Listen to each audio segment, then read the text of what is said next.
Okay guys, we are from group 4. Today we will discuss about teaching listening for young learner. The member of the group is Fatia Nuria Estiasi, Dian Erina, and Jauza Fatin Nabila. Please keep attention from our explanation. What do you know about listening and hearing? What is the difference? Yeah, the difference between listening and hearing is the act of perceiving sound and receiving sound waves or vibration through your ear. Besides listening is the act of hearing a sound and understanding what you hear. So, hearing less of concentration and listening need more concentration. Okay, the next one is according to Richard 2008, there are two perspectives of listening. The first one is listening as comprehension, and the second one is listening as acquisition. Listening as comprehension is the traditional way of thinking about the nature of listening. The view of listening is based on the assumption that the main function of listening in second language learning is to facilitate understanding of spoken discourse. And listening as acquisition is listeners extract meaning from the message, and there are some tasks to improve acquisition, such as true false, picture identification, and sequencing tasks. Okay, the next one is perspective on listening based on Rose 2012. There are four perspectives. The first one is orientation 1, receptive. In here, listening is receiving what the speaker actually says. And the orientation 2 is constructive. In constructive, listening is constructing and representing meaning. And then the third one is collaborative. In here, listening is negotiating with the speaker and responding. And the last one is transformative. In the transformative, listening is being involved with the speaker without judgment. And then we move with listening strategies. According to Bach 2000 and 2001 in Research 2008 identifies two kinds of strategies in listening. The first one is cognitive strategies. In the cognitive strategies, there are three processes. The first one is comprehension processes, and the second one storing and memory processes, and the last one using and retrieval processes. And then the second strategies is metacognitive strategies. The first one is assessing the situation process. And the next one is monitoring process, and the last one is self-testing. Okay, now I will explain one by one. Cognitive strategies is mental activities related to comprehending and storing input in working memory or long-term memory for later retrieval. The first process is comprehension process. It is associated with the processing of linguistic and non-linguistic input. And then the second process is storing and memory processes. It is associated with the storing of linguistic and non-linguistic input in working memory or long-term memory. And the last process is using and retrieval processes. It is associated with assessing memory to be readied for output. And then metacognitive strategies. Those conscious or unconscious mental activities that perform an executive function in the management of cognitive strategies. In the first process in metacognitive strategies is assessing the situation. It is taking stock of conditions surrounding a language task by assessing one's own knowledge, one's available internal and external resources, and the constraints of the situation before engaging in the activity. And the second process is monitoring. It is determining the effectiveness of one's own or another's performance while engaged in a task. Self-evaluating, determining the effectiveness of one's own or another's performance after engaging in the activity. And the last one is self-testing. It is testing oneself to determine the effectiveness of one's own language use or the lack thereof. Okay, that's all from my explanation, and the next slide will explain by Fatia. Thank you. Okay, this is the 6 stages of listening.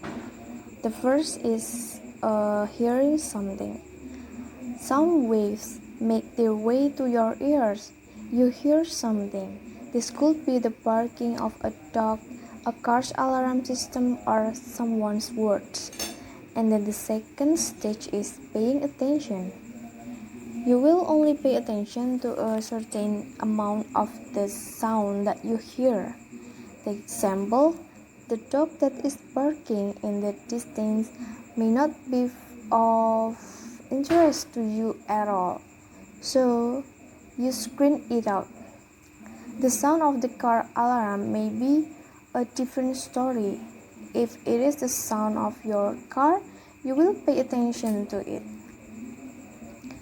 And then the third stage is understanding the sound. In this stage, we try to make sense of what the sound that we are now paying attention to. In the case of the car alarm, we may come to understanding that someone is trying to steal our car. In the case of conversation, we will try to understand what the other person is telling us. For some people, words also could have a slightly different meaning. For example, one person, the dentist is just a job, and for others, it is a term filled with negative emotion, something like that.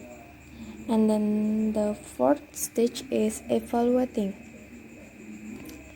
In this stage, we build our own opinion about what we have heard, paid attention to, and understood.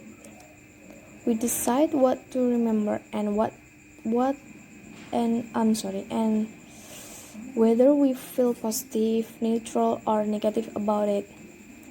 Often we judge too quickly.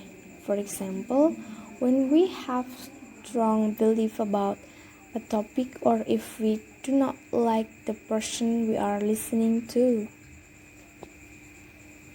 And then the fifth stage is responding. In this stage, we will have to react to what we have heard and paid attention to. In case of the car alarm, we could respond by running out to our car. In a conversation, we could either respond verbally or non-verbally, or also facial expression. We can check whether we understood the speaker by asking questions, or we could give feedback on what we have heard. If you do not respond, the communication usually stops. And then the last for these stages is remembering the communication. The last stages is actually this stage also takes place within the communication because you need to remember what has been said to react and keep the conversation going. Depending on the kind of communication, you will also need to remember the information long term. For example, if the conversation if the conversation was with your boss about a job you need to do, or with your tutor about upcoming exam, yeah, most of the time we will not be able to remember around 75% of the detail of conversation in future unless we jot down some notes afterwards. Okay, and then this is 3 ways to teach listening to young learners effectively. Okay, the first is motivation. Young learners love visual animation, games, fun things to watch, listen, and do. Their main motivation is expressing their work to others and sharing experience with peers. Listening tasks and materials should raise learner interest and keep them engaged while they are going to things with the language they hear. Listening in class also has to be a change for young learners to use all their imagination, creativity, curiosity, and energy to learn. And then the second is engaging listening tasks. What makes a listening task engaging for young learners? So, young learners are in the stage of their life in which they are gathering information from their world experience. Therefore, listening tasks must clearly reflect young learner real life experience and everyday new discoveries. So it will make listening tasks engaged for young learners. And then the third is appropriate young learners materials.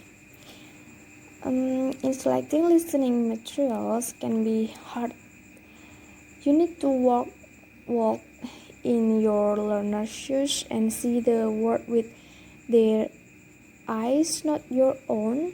Talk to your young learner as much as you can, find out about their interests and make a list of topics that are age and culturally appropriate to your class, not young learners in general.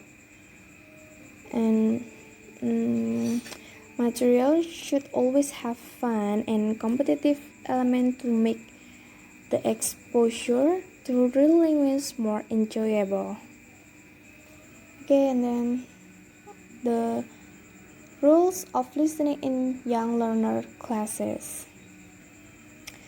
The first is, although listening is a receptive skill, the students should not be passive while listening.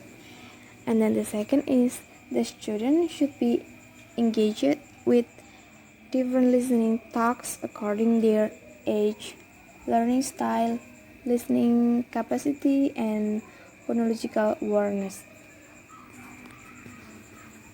And then the third is language. Teachers should train the student to listen to the English sound carefully.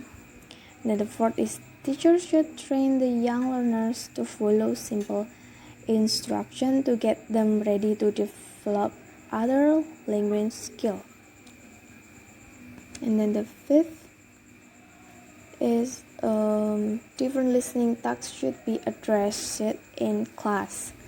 And then the sixth, the student should be given a different task each time they listen to the same text. The seven, input through types, video or teacher modeling should be provided. And then number 8, the teacher should be aware of the importance of familiarity.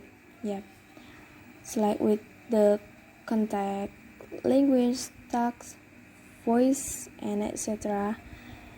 And difficulty, what is expected as the output, and the teacher's language, like repeating, simplifying, and using gesture, intonation, formulaic expression that help children to figure out the intended meaning. And then number 9, it is important to embed listening into stories, games, routines, rhymes, song.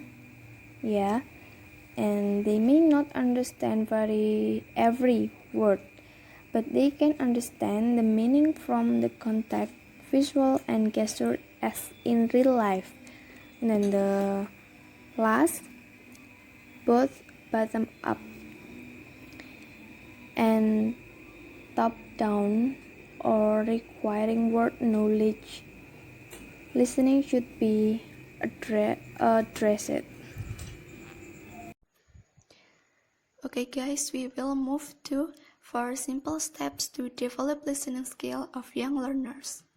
Step 1. Make active listening fun. Children need to be taught that listening involves eyes, ears, and the heart. So, the first step to getting kids to listen is by reducing the number of distractions that are exposed to, like phones, video, games, and TV. Then get them to understand the full message, not just hear the words. The way you can approach this is to pepper your session with interactive activities to encourage listening skills. In this case, lesson plan must be carefully constructed to include these techniques to achieve your goal. First point is interactive games. Some of the popular interactive games for learning listening skill range like Simon Says that pertaining to following instruction or story chain that predict what happens next in a story. The second point is cookbook recipes. You could also get kids to follow simple cookbook recipes read aloud. Alternatively, there has been much success in turning curricular subject matter into sounds and music, making it easier to learn and remember. The third point is sound motif. One could also create a sound motif to accompany the story read out to help kindergarten children increase comprehension. For kids who do not understand basic language, sounds can help correlate to the theme under discussion. Music is also a great stress reliever, making learning much easier and fun. Step 2. Participation is key to listening. Encourage kids to ask questions between sessions or summarize each session at a designated time. Another way to ensure participation is by incentivizing kids to ask each other questions. So, in order to be able to ask questions, you need to have understood the subject matter. This way you know who is listening and who is not. But you also need to keep tabs on the fact that kids are not continuously badgering the speaker with questions. Asking of questions can happen at scheduled time slots. Step 3. Do not repeat the same point. Do not keep repeating the point you are trying to make. This way you ensure that if the student blocks out what you said the first time, they will feel like they are missing out. Hence, you encourage them to listen carefully from the next time onward. And warning, do not be too boring though, as this could backfire by the child completely zoning off. It is important to ensure you are being engaging enough for the kid to pay attention. Step 4. Practice what you preach. Be a good role model.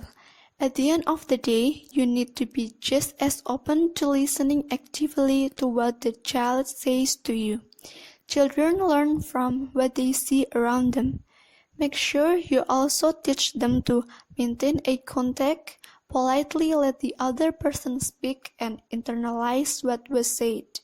Keep an open mind and not dismiss anyone's opinion.